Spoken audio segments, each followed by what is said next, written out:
Board meeting for May 27th, 2025. Please stand to say the Pledge of Allegiance. I pledge allegiance to the flag of the United States of America, the republic for which it stands, one nation, under God, indivisible, with liberty and justice for all.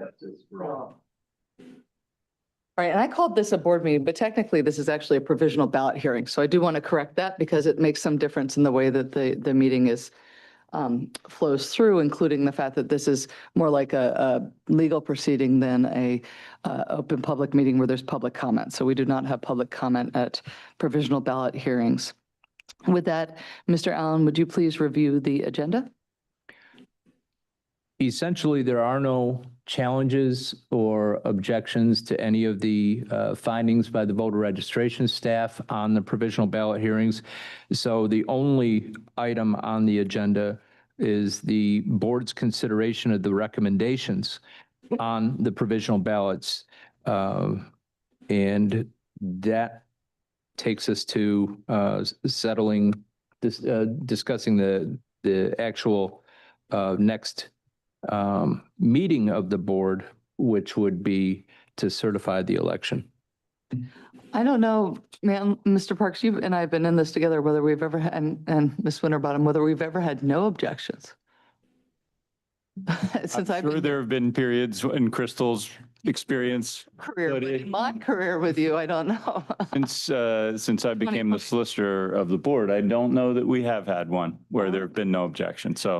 So I'm almost kind of nice. Yeah, I'm almost at odds because there's nothing exciting to do, except I think you and your team have done great work, and you want to make a presentation, please? Good morning. So we had a total of 245 provisionals that we reviewed. 173 of those we fully recommend to count. 20 partially counted, and 52 rejected. We also, because there was so little, we had time to break up the no counts into certain sections. So for our no counts, we had 3. They were just incomplete, and there wasn't a ballot in the affidavit of the provisional. Incomplete meaning our next section is incomplete.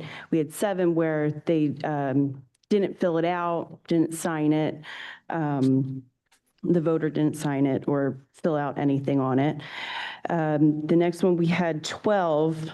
For those, would you just guess? I'm just guessing, which I know I should never ask people to do in a quasi-legal setting, but they just decide not to complete the process, but they yes, started. they were blank. We had no voter to search. Yeah. Then we had political parties. So these are voters that went to the polls, thought they were a different political party than what they were, and wanted a different ballot. So those were 12. So those would be no count because they weren't registered the party that the ballot that they voted on.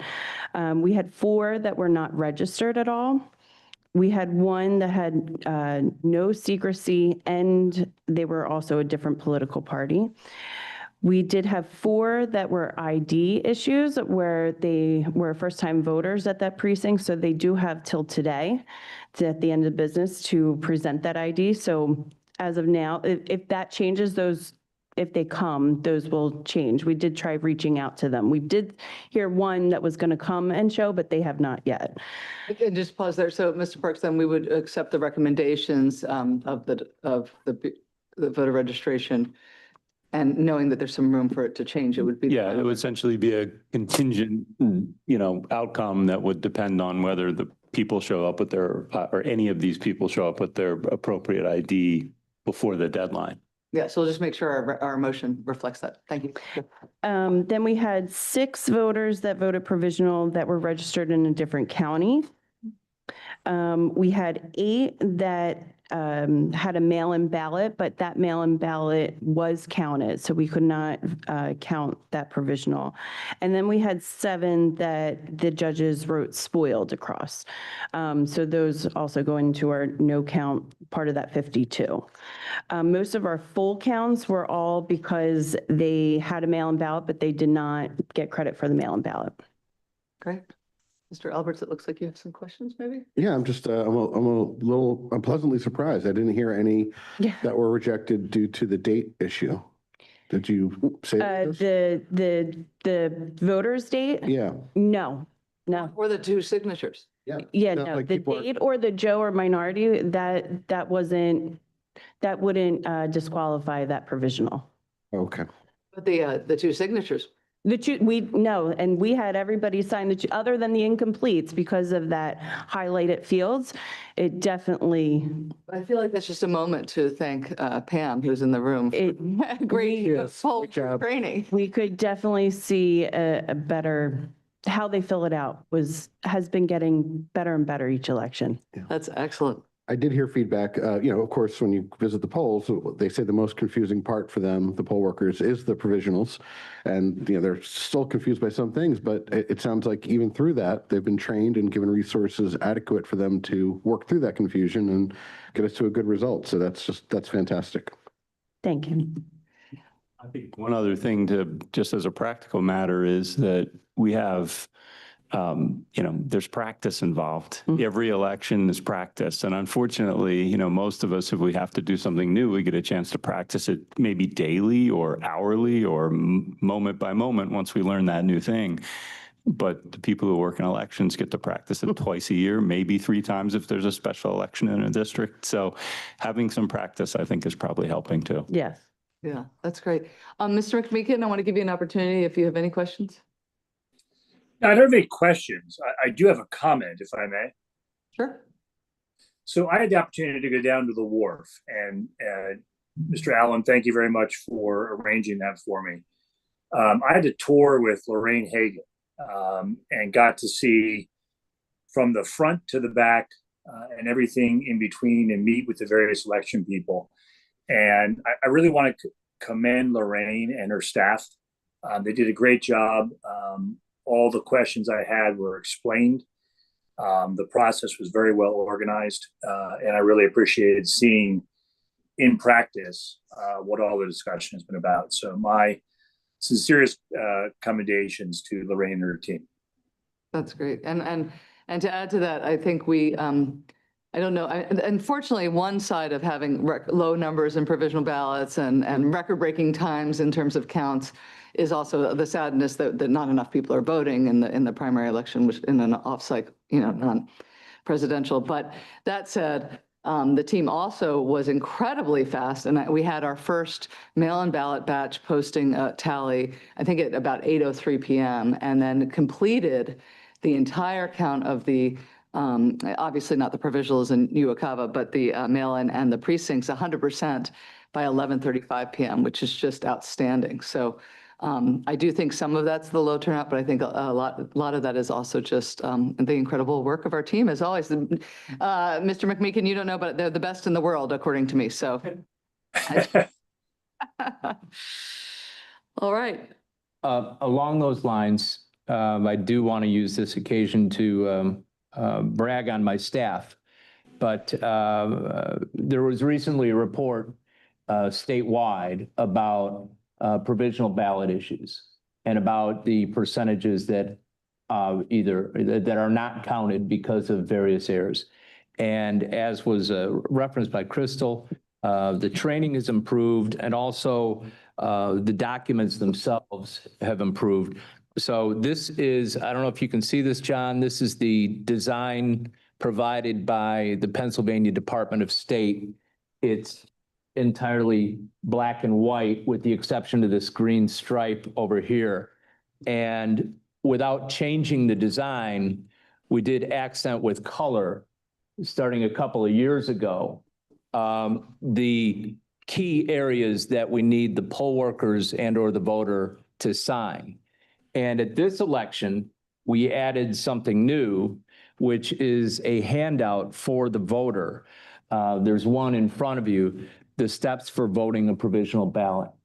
So this was an idea of Pam Lairdson and feedback that she received from the poll workers. We always seek out the poll workers after every election to see what we might be able to tweak and improve for the next election. So this walks through the steps 1 through 9 of voting a provisional ballot, making sure that they have the best chance possible of making sure that they do everything so that their ballot will count.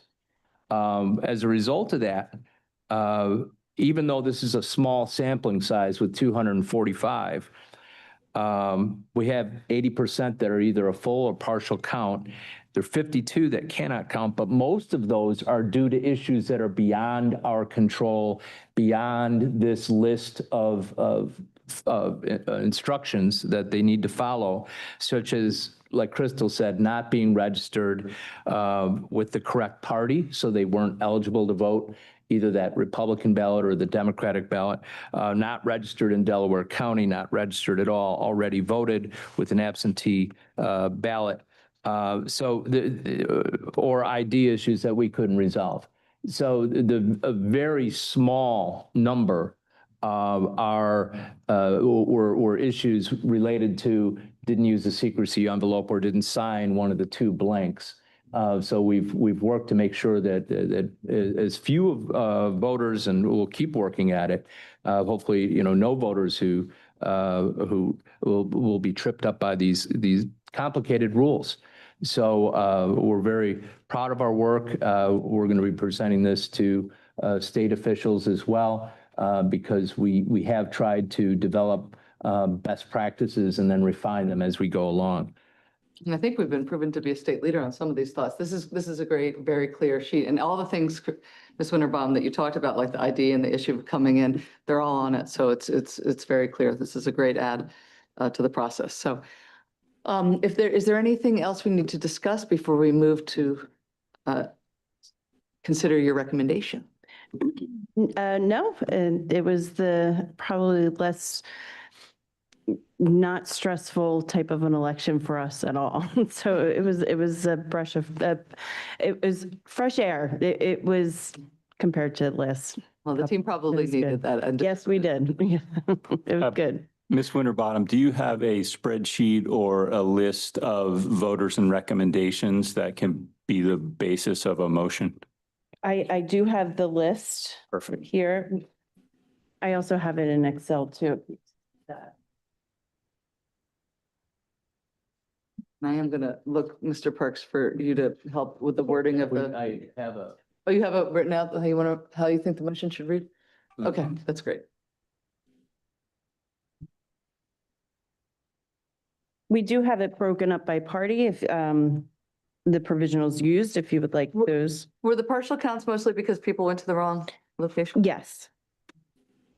That's normal what happens.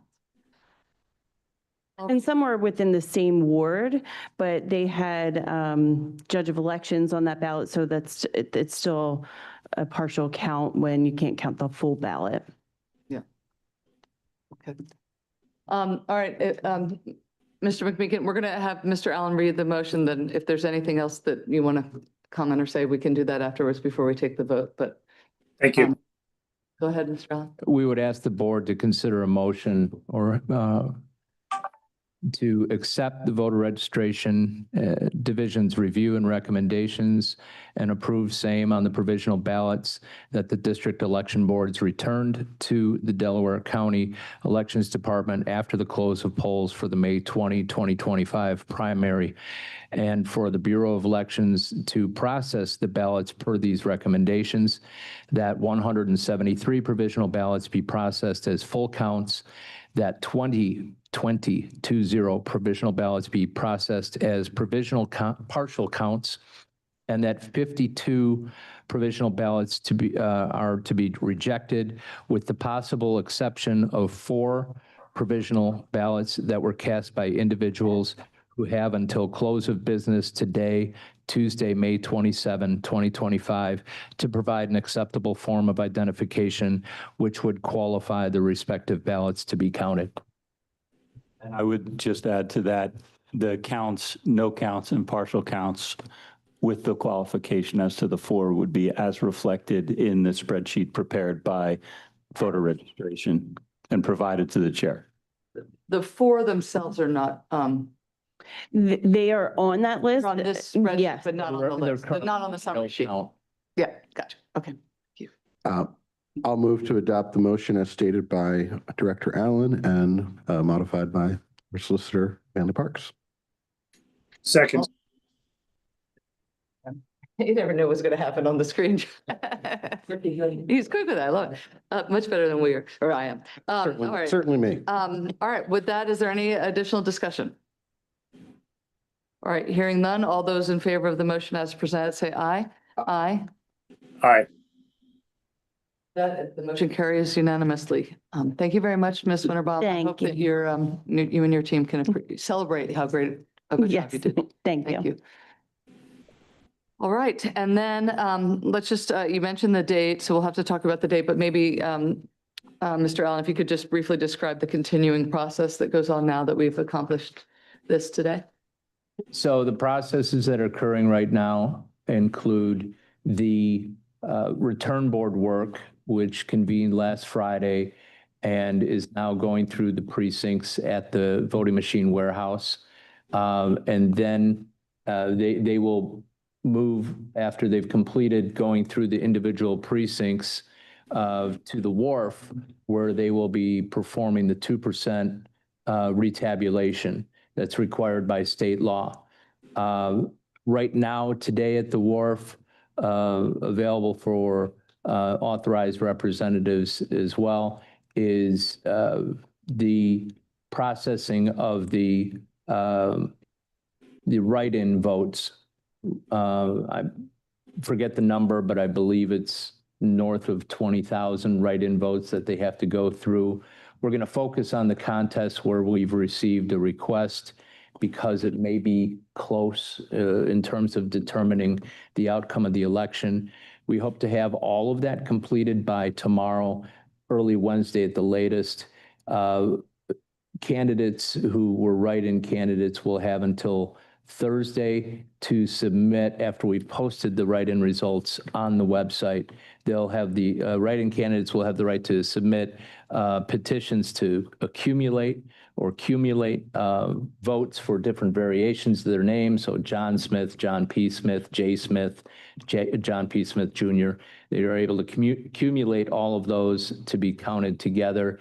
And lastly, late this afternoon, we'll also have a handful of vote by mail ballots that perhaps were not verified when they were received, but then under state law, they have until 6 days, which in this election, because of Memorial Day, continues to today, to return to provide ID so that their vote by mail ballot can be counted. And then we'll be processing these provisional ballots sometime either later today or first thing tomorrow. But other than that, we're ahead of schedule. We had the voter history downloaded from the electronic poll books by Friday. That's our new earliest we're going to work. We're going to work to do even better than that in the fall. We did a pilot project where we returned just the poll pad devices from one community, Chester City. We got all of them back Tuesday night. So now we're going to look to expand that to all of our precincts across Delaware County so that we have all of the poll pads, just the devices, not the green cases, so that it's manageable for the poll workers to walk that into the government center. We should have all of the poll pads on Tuesday night. And we should have all of the voter history ready to upload to the Department of State on Wednesday after Election Day. So, you think back to the paper poll books and the process that, depending on if it was a super high turnout election, could take 6 weeks to manually scan those in. And then you'd have to go back later and correct where they scanned the wrong item in or something like that. Innocent mistakes where the voter signed the wrong line or something like that. We've come a long, long way toward transparency and making sure that everything's a lot tighter, and so that these data will be available for the provisional review as well sooner. So Yeah, that was excellent. Ms. Lairdson, I got, as she knows, we talked during Election Day. I got the question because it was a slow election. So when I would go visit places, I got lots of questions that were not.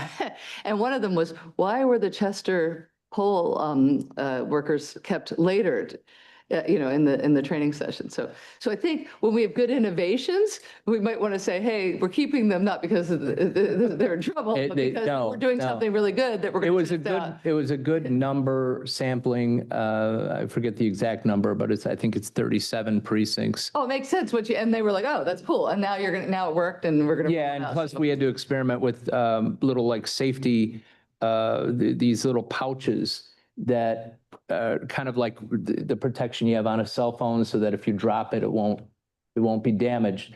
So we had to order some, safety little pouches that they go into and experiment with those and then just see how this went. We think this is going to be a much more affordable solution than what a lot of counties do, which is buy basically like wagons so that for each precinct, the poll workers are able to bring the 1 or 2 poll books, the ballot bag, plus the supply bag. That would cost, easily $150 per precinct when you add it up to hundreds of precincts. That's a lot of money. So this is a much more affordable and efficient way to get these devices back to us, and then we can marry them during the downtime back with the green cases, which contain I'm going this. to have to wait for the cages to come back in. Ms. Larson, I just want to know, because this was the question of the night, who came up with the idea of the innovation of taking so you don't have to bring the whole poll pad contraption back. You only have to bring the iPad. Was it you or Mr. Wright? Oh, he gave credit to one of you. He just didn't know. I was pretty sure that it was one of you, so. It was great. It was a great innovation. So, and I'm glad, look at. Okay. I want to bring the keys back in the laundry parts. All right, well, That's what I was at. we'll give credit to either Jim or Rob for that one. Thank you very much. Any other questions? Anything, Mr. McMeekin? I know it's hard to be remote. No, ma'am.